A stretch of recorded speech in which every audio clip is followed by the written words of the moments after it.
¿qué tal? Muy buenos días, bienvenidos a Poder Informativo. Soy Citlali Pérez Flores y hoy miércoles 26 de abril le presentaré la información más importante de lo que ha ocurrido en el Poder Judicial de la Federación y por supuesto en todo el país.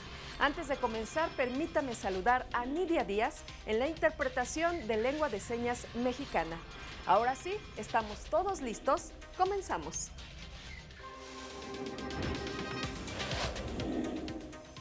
Son válidas las normas que prohíben a los elementos de la Guardia Nacional tolerar actos de tortura, determina la Corte. Los acuerdos reparatorios deben resarcir el daño causado a la víctima de un delito. Confían que el nuevo Código Nacional de Procedimientos Civiles ayude a eliminar el rezago de expedientes en tribunales. Demandan a poderes judiciales locales agilizar el desahogo de juicios familiares. El Pleno de la Suprema Corte determinó invalidar las porciones normativas de 2 artículos de la Ley de la Guardia Nacional que establecían como requisito para ingresar a dicha corporación no haber sido sentenciado por un delito, pues consideró que la norma resultaba sobreinclusiva. Y no forzosamente guarde estrecha relación con los puestos cuyo acceso limita, todos los de la Guardia Nacional, pues no se justifica porque la restricción de acceso a los mismos sin distinguir resulta conveniente.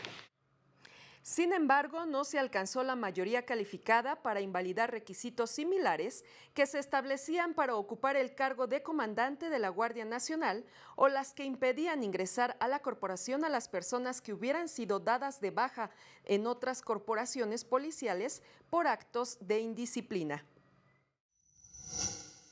Se desprende que los integrantes de las instituciones de seguridad pública que están sujetos a un régimen especial de sujeción, en todos los casos debe reunir una honradez probada, dada la relevancia de la función que realizan, que es precisamente la prevención e investigación de los delitos, por lo que considero que la medida está directamente conectada con ese propósito, es necesaria, idónea y proporcional. En contraste, el Pleno declaró válidas las disposiciones que establecen el régimen disciplinario para los elementos de la Guardia Nacional, las que prohíben incurrir en actos de tortura o tratos crueles e inhumanos, las medidas de arresto, así como las que establecen sanciones por afectar la imagen de la Guardia Nacional o por la pérdida del arma de cargo. Tanto la tortura como la desaparición forzada conllevan afectaciones tan graves que constituyen crímenes de lesa humanidad. Con ello, el Pleno culminó el estudio de la acción de inconstitucionalidad en la que se pedía invalidar las reformas a diversos artículos de la Ley de la Guardia Nacional. Este miércoles, las salas de la Corte tienen previsto resolver asuntos relacionados con la reforma político-electoral 2022-2023 y con la sustitución de penas. De la lista de asuntos que resolverían las salas de la Corte en su sesión de este miércoles destacan: de la segunda sala de la Corte, el recurso de reclamación promovido por el Ejecutivo Federal contra la suspensión que otorgó el ministro Alberto Pérez Dayán contra la reforma a diversas disposiciones de la Ley General de Comunicación Social y de la Ley General de Responsabilidades Administrativas, es decir, la primera parte de las reformas político-electorales, mejor conocidas como Plan B.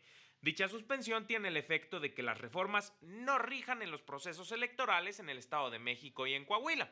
De la primera sala, un amparo directo en revisión por el que determinaría si el Código Penal de Aguascalientes viola el principio de seguridad jurídica al negar sustitutivos de prisión para personas condenadas por delitos que ameritan prisión preventiva oficiosa.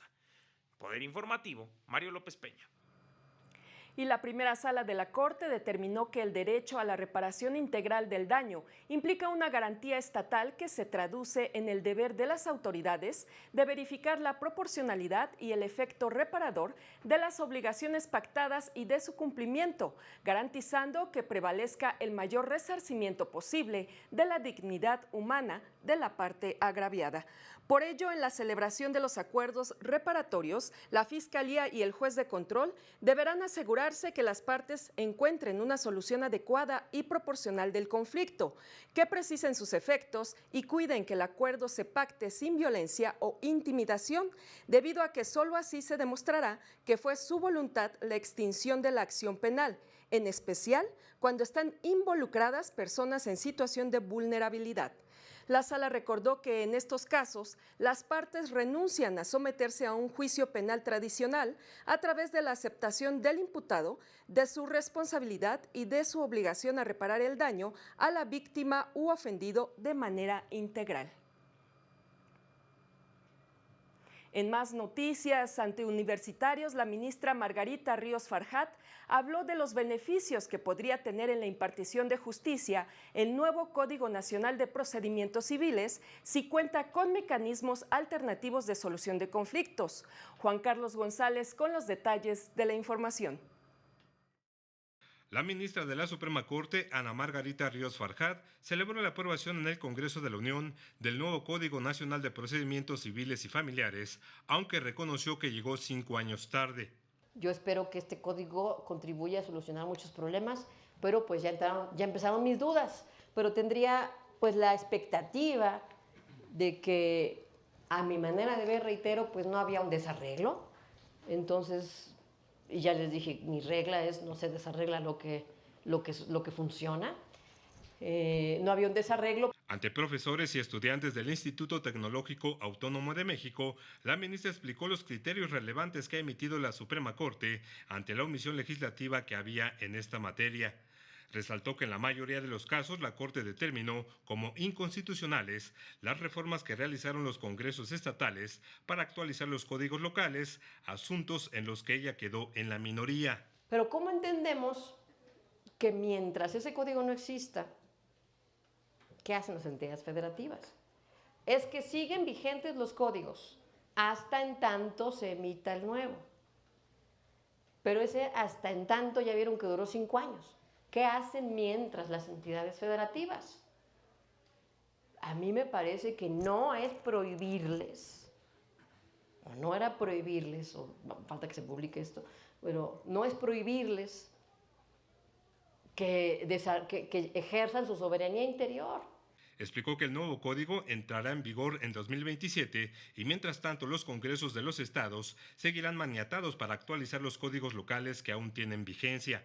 Sobre el contenido del nuevo Código Nacional de Procedimientos Civiles y Familiares, la ministra confió en que contenga cuestiones atractivas para que los justiciables tengan acceso a procedimientos alternos. Porque si no, como lo he señalado en otras conferencias o en otras reuniones con jóvenes estudiantes, no va a haber juicios que alcancen, no va a haber jueces que alcancen a cómo se ve la estadística judicial. No va a haber jueces que alcancen. Poder Informativo, Juan Carlos González. Y la consejera de la Judicatura Federal, Lilia Mónica López Benítez, participó en la cumbre judicial que se desarrolló en Venezuela, espacio en el que se abordaron temas relacionados con la designación de juzgadores y mecanismos disciplinarios.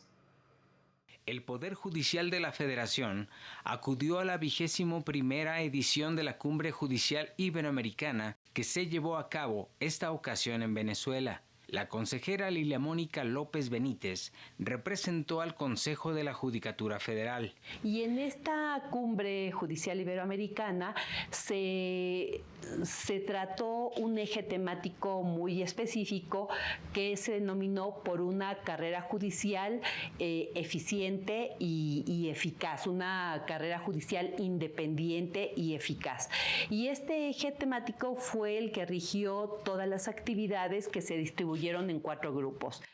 En esos 4 grupos, detalló la magistrada López Benítez, se trataron temas como el acceso a la carrera judicial y la tecnología con que cuentan los impartidores de justicia.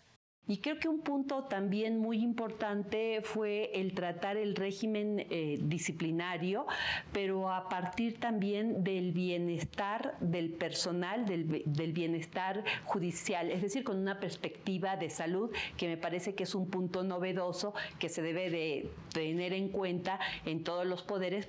A la Cumbre Judicial Iberoamericana acudieron representantes de poderes judiciales de 23 países europeos y latinoamericanos de habla hispana. Miguel Nila Cedillo, Poder Informativo. Y en el marco del seminario sobre seguridad social que se lleva a cabo en la Suprema Corte, se denunció la brecha de desigualdad que prevalece entre hombres y mujeres en el ámbito laboral. El acceso de las mujeres al empleo, las condiciones y las diferencias en los ingresos no han mejorado en las últimas 2 décadas, denunció Patricia Rossi, integrante de la Cámara Federal de Seguridad Social de Argentina. Durante su participación en el Seminario Permanente sobre Derecho a la Seguridad Social y Cargas de Cuidado, organizado por la Suprema Corte de Justicia de la Nación, dijo: las mujeres tenemos una menor tasa de participación en el mercado laboral, menores ingresos, peores condiciones de trabajo y menos tiempo de cotización a los sistemas de seguridad social. Informó que en México, en el último trimestre del año pasado, la participación laboral de los hombres alcanzaba el 76.5% frente al 46.2% de las mujeres, con una brecha salarial de 14% en favor del género masculino. La especialista señaló que los quehaceres domésticos y las tareas de cuidado podrían llegar a representar entre un 10 y 39% del Producto Interno Bruto de los países, más que la industria manufacturera, el comercio o el transporte. Añadió que en América Latina, las mujeres dedican un promedio de 36 horas semanales contra las 15 horas de los hombres a las tareas del hogar. Poder Informativo, Óscar González.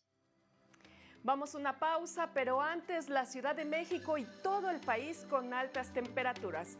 Lo dejamos con la información del clima para que tomen sus precauciones. Volvemos.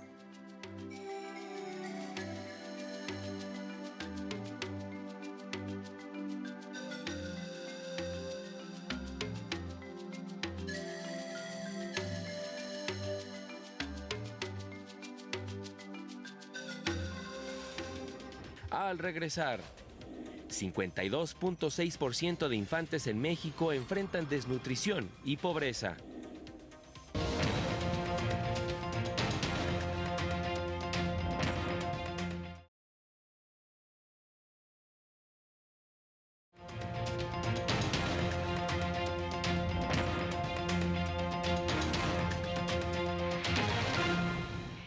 De la mañana con 14 minutos. Gracias por continuar con nosotros. Durante la presentación de un informe del Grupo Interinstitucional encargado de proteger a mujeres víctimas de violencia, se reveló que menos del 50% de los juicios familiares se resuelven. Cada año, juzgados reciben un promedio de 900,000 demandas de mujeres que requieren solucionar un tema de pensión alimenticia o guarda y custodia, asuntos de los cuales se resuelven menos del 50%. Así lo dio a conocer la Comisionada Nacional para Prevenir y Erradicar la Violencia contra las Mujeres, Fabiola Alanís, durante el informe mensual del Grupo Interinstitucional de la Estrategia Nacional de Protección Integral para Mujeres, Niñas, Niños y Adolescentes. Es decir, un juez o una jueza emite, digamos, un resolutivo en donde dice, a ver, frente a esta situación familiar o frente a esta separación o frente a la necesidad de que respondas a tu obligación de garantizar a las mujeres la pensión alimenticia, etcétera, se resuelve menos del 50%, menos de 450,000 casos. Después de esos, apenas el 10% cumplimenta la indicación del juez. Durante el informe destacó que Guanajuato, Estado de México, Jalisco, Baja California y Colima son las entidades que registran mayor violencia hacia las mujeres. Frente a ello, los centros de justicia han sido la opción para muchas mujeres que buscan ayuda. En ellos se ofrece apoyo en psicología, trabajo social, atención médica, asesoría jurídica, entre otras medidas de protección. Poder Informativo, Laura Murillo. Y la UNICEF aseguró que la infancia y adolescencia en México enfrentan un severo problema de desnutrición y pobreza. El 52.6% de infantes viven en pobreza y el 58% de este sector carece de seguridad social en México. En el marco de la firma de acuerdo entre la Secretaría de Bienestar y UNICEF para combatir la pobreza de infantes en México, el representante de esta organización dijo que este sector enfrenta graves problemas de desnutrición y pobreza. 58% de los niños, niñas y adolescentes siguen sin tener inclusión en la seguridad social y creemos que parte de la protección integral es ver cómo avanzamos hacia una cobertura universal de seguridad social. Fundamental para poder avanzar en la agenda, que es una agenda de Naciones Unidas, la agenda basada en los derechos humanos, el desarrollo, en paz y en seguridad. La secretaria de Bienestar indicó que refrenda su compromiso de fortalecer acciones para garantizar el bienestar y derechos de los infantes y adolescentes. Hemos priorizado trabajar con las niñas y los niños más pobres del país. Hemos trabajado otorgando una pensión universal a las niñas y los niños con discapacidad de todo el país, sin distingo de clase. Poder Informativo, Rosy García. En más temas, en la UNAM, especialistas analizaron los retos que enfrentamos en la actualidad en la construcción de un mejor futuro para el país. Ante las amenazas que enfrenta la humanidad, los jóvenes tienen la obligación de mirar hacia el pasado para vislumbrar un mejor futuro. Así lo señaló Rigoberta Menchú, Premio Nobel de la Paz 1992, al participar en el primer coloquio internacional La Humanidad Amenazada, ¿quién se hace cargo del futuro? Yo siempre digo que no existe futuro sin pasado. Eso quiere decir que esta es nuestra oportunidad de construir de hacer nuestras aportaciones al futuro. Tenemos la obligación de construir el futuro con la realidad impactante que tenemos. En esta sesión, destacados juristas de la UNAM hablaron del derecho humano al futuro en un entorno que implica enormes desafíos como es el cambio climático, sequías y pandemias como la COVID-19. En la agenda del derecho humano al futuro, algo muy práctico, muy sencillo que podemos hacer es avanzar en la construcción del derecho. Así como hemos avanzado en la juridización de la norma constitucional, avancemos en la juridización de las múltiples disposiciones internacionales que ya están ahí, pero que solamente están esperando ser convertidas de declaraciones retóricas en normas jurídicas. Esa es una parte del futuro que nos espera. Nosotros nos haremos cargo de los derechos humanos y formamos parte, con clara conciencia, de esa humanidad amenazada que debiera ser una humanidad redimida inmediatamente por nuestro propio esfuerzo. Se destacó la importancia de redoblar esfuerzos para cumplir con la Agenda 2030 para el desarrollo sostenible. Poder Informativo, Juan Carlos González. Y el Pleno de la Cámara de Diputados aprobó una reforma al Código Penal Federal para endurecer las penas por la tala ilegal, desmonte o destrucción de vegetación forestal en zonas urbanas, que van de 6 meses a 9 años de prisión y multas de 100 a 3,000 veces el valor de la UMA. Aumentará hasta 4 años de prisión más si la tala se realiza en terrenos forestales, si se utilizan armas de fuego u otros medios violentos, así como para obtener un beneficio económico. La minuta fue turnada a la Cámara de Senadores para su análisis y discusión. Y es momento de replantear los valores de la sociedad mexicana para dejar atrás el sentimiento de victimización y apostar por propuestas incluyentes y productivas para el país. Se dijo durante la presentación de un libro. La idiosincrasia mexicana tiene como base un sentimiento de derrota crónica que se relaciona con victimización, vulnerabilidad, desconfianza e individualismo. De acuerdo con Ricardo Oms, experto en liderazgo social y político y autor de la obra México Dividido, la narrativa errónea de la historia nacional ha repercutido en que la victimización sea uno de los rasgos de la sociedad mexicana. El mantener a la gente victimizada la convierte en una reserva electoral para quien gobierna. Y esto lo seguimos viendo hoy. Por eso hay que entender que estas cosas que están en el inconsciente colectivo terminan actuando en el presente. En una reflexión en torno a la obra, agregó que el metalenguaje propio de la mexicanidad involucra la ausencia de valor de la palabra aunado al humor, el doble sentido, la falta de claridad en el lenguaje. Características para entender la vida cotidiana del país, incluso en temas políticos. El humor despresuriza conflictos sociales. Y por eso tenemos la sociedad que tenemos. Porque si vamos a castigar al presidente, nos vamos a mofar de él, le vamos a poner motes, le vamos, a quien queramos castigar, lo vamos a castigar con memes. Y a base de memes nos vamos a cobrar la deuda. Pero después no pasa nada. Mencionó la mentira como un recurso de socialización cotidiana y, más grave aún, su tolerancia en la procuración de justicia, por lo que sugirió legislar para que en la justicia la mentira sea castigada. El autor concluyó que lo que realmente requiere el país es un proyecto incluyente y productivo. Poder Informativo, Laura Murillo. Ahora es momento de presentarle las breves de México.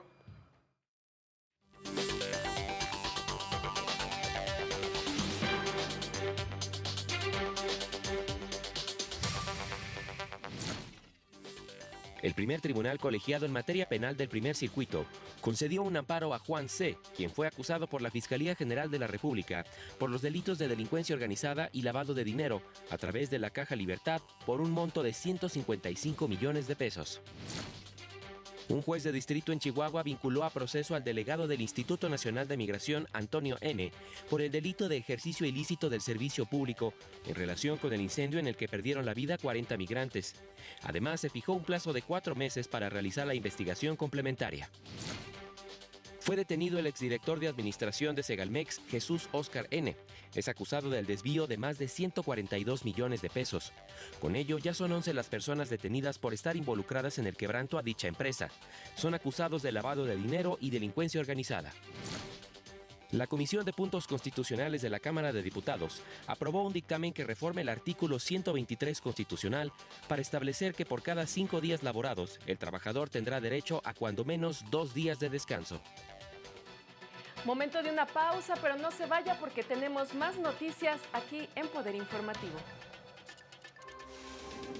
Más adelante, prohíben el aborto a partir de las 6 semanas de gestación en Dakota del Norte.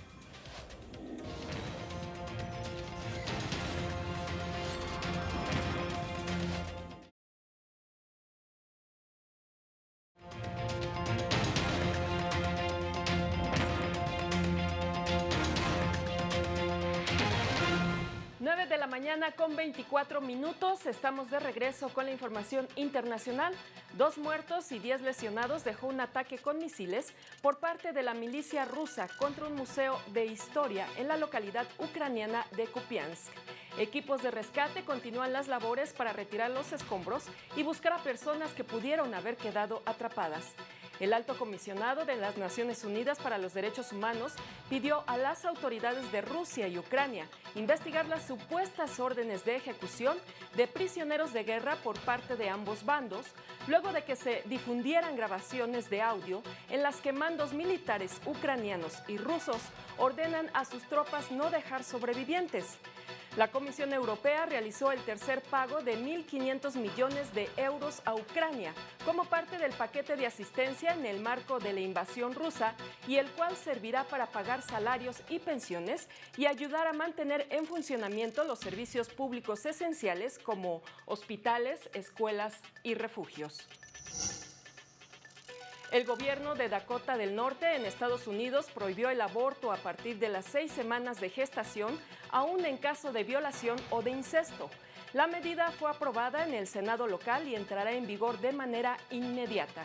De acuerdo con los legisladores, lo anterior envía un mensaje a las autoridades federales sobre que los ciudadanos están a favor de restringir el aborto, luego de que la Suprema Corte norteamericana le retirara la protección constitucional. Dakota del Norte es el segundo estado de la Unión Americana en decretar prohibiciones al aborto, pues Florida aprobó una medida similar, aunque su entrada en vigor depende de la justicia local.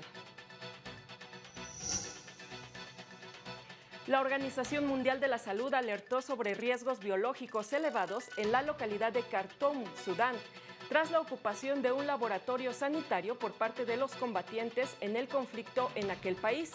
Detalló que sujetos armados secuestraron a todos los técnicos y tomaron control de las instalaciones para utilizarlas como base militar. La Agencia de Naciones Unidas calificó la situación como extremadamente peligrosa, pues el laboratorio alberga muestras de patógenos de sarampión, cólera y poliomielitis, por lo que temen que podrían ser utilizados para crear armas biológicas.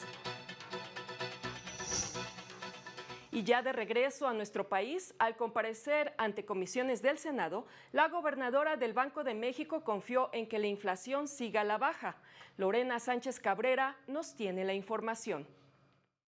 La volatilidad de los sistemas financieros de Estados Unidos, con la quiebra de algunos bancos e incluso una posible recesión económica, no tendrá impactos negativos en nuestro país, aseguró la gobernadora del Banco de México, Victoria Rodríguez Ceja. La economía mexicana ha estado muy resiliente, tanto los datos del cierre del año pasado como los datos que tenemos iniciales de este año apuntan a una fortaleza importante de nuestra economía. Al comparecer ante comisiones del Senado de la República, señaló que la inflación se ha reportado a la baja desde agosto de 2022, hasta situarse en la primera quincena de abril en 6.24%. Sin embargo, dijo, es la inflación subyacente la que presenta una dinámica persistente de aumento.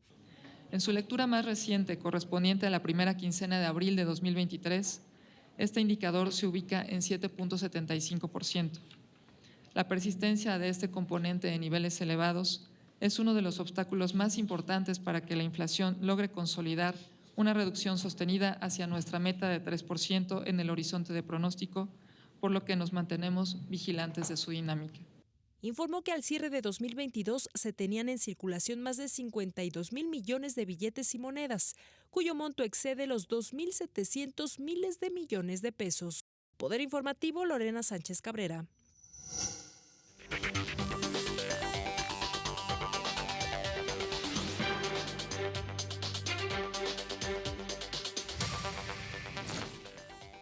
En febrero, la economía del país creció 0.14%, sumando 3 meses de crecimiento consecutivo. Sin embargo, su dinamismo fue menor al registrado en enero y diciembre, de acuerdo con el indicador global de la actividad económica del INEGI. 69% de los estados tiene que pagar cobro de piso a bandas criminales, lo que afecta hasta en 80% las ventas de algunos comercios, según datos de la Alianza Nacional de Pequeños Comerciantes.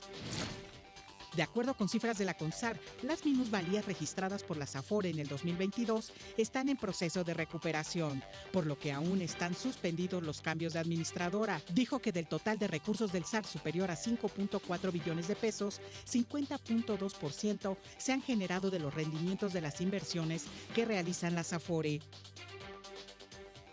Y el Gobierno de México lanzó al mercado internacional una nueva emisión de bonos sostenibles por un monto total de $2.941 millones con vencimiento en el año 2053, que pagará una tasa cupón de 6.338%.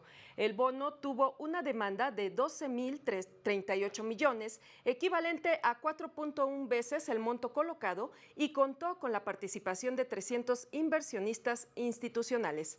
Aprovechando las condiciones favorables del mercado, esta operación permitió intercambiar bonos con vencimiento entre 2041 y 2052 por el nuevo bono sustentable por un monto de $1.591 millones, lo que permitirá al gobierno un desendeudamiento de $368 millones. Y antes de despedirnos, les recordamos que a partir del próximo martes 2 de mayo, los programas informativos del canal de televisión del Poder Judicial de la Federación cambian de horario. A las 14 horas le presentaremos Poder Informativo al Momento, a las 19:30 horas le tendremos un avance de las noticias del día y a las 20:30 el noticiero nocturno con repetición a las 0 horas. Así concluimos esta emisión. Soy Citlali Pérez, lo espero mañana en punto de las 9 horas con más información. Que tenga un gran día.